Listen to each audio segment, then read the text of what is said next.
in the book, you talk about six principles or values or tenets. Talk to us about a couple of those. Sure. So, the book is about love and relationship. And the more I thought about what are the things that feed love and relationship, these six concepts came to mind. And there, I was in the trip for 6 days. So there's 6 parts of the book. Each one covers one of the days and covers one of the tenets. But what I found, and again, you've written far more than I. A lot of times, the writing I do is my own exploration. It's my own journey. It's the things that I'm uncovering, the things that I'm looking to grow in. So one of the ones that has has represented the most work for me, and sort of been the most change for me, is serenity. So one of the values or tenets I talk about is serenity. It sources from the serenity prayer, about the ability to know what I can control and what I can't. And just the way serenity showed up for me on the trip, and is really showing up for me in my life and my faith journey, is that ability to discern what I can and what I cannot control. And as sort of a type A person, extrovert, I tended to, for a lot of my life, and still tend to, think that I can control and impact more things in life than I really can. And there's true serenity, a true, literally lightening of my load, when I recognize that this is an area that I can't affect. And so how can I deploy my limited resources, my limited energy, my limited talents and gifts in areas where I can truly move the needle? And it's become a very freeing and a very engaging process at the same time. And one of the terms I use in the book is, I realized because of all that, I had lost being comfortable in my own skin.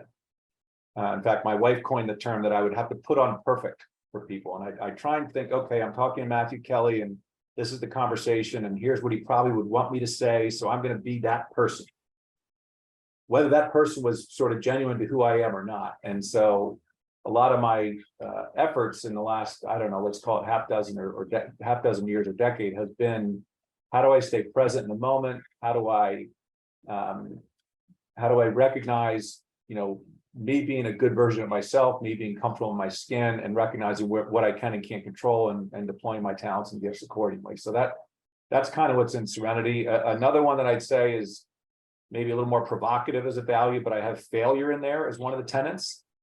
And failure doesn't sell real well on the corporate boardroom wall kind of thing, but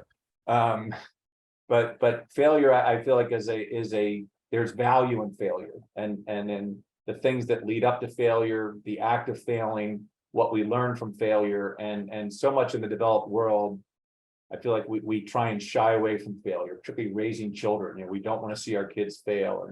And social media has kind of brought about this selfie filtered perfectionist kind of culture. And no one ever posts a picture of themselves having a bad day sort of thing. But failure is an incredibly impactful thing. I look back on my professional career. I've been fired twice in my career, and had failures in my career, and I've learned far more in my failures than I have in my successes. And C.S. Lewis talks about, God whispers to us in our success, and kind of talks to us in our fears, but he shouts at us in our failures and our hardships, and that's absolutely true.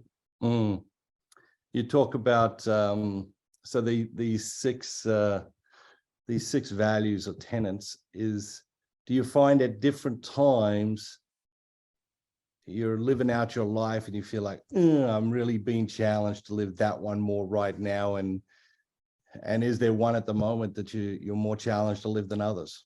Yeah, it's a great question, and absolutely true. And one of the things I found is there were several years, including the pandemic, between when I made the trip and published the book. And so these 6 tenets had kind of been in place for a while. And so I would find that life would come along and would pressure test these tenets and think, okay, does this one hold up? How does this one apply to this particular situation, or this particular conversation, or this particular interaction? And I found ultimately that in my view, they withstood the pressure test. And so we went to press with these 6 that we had. The one that for me still remains a practice I have to continue to work out is gratitude.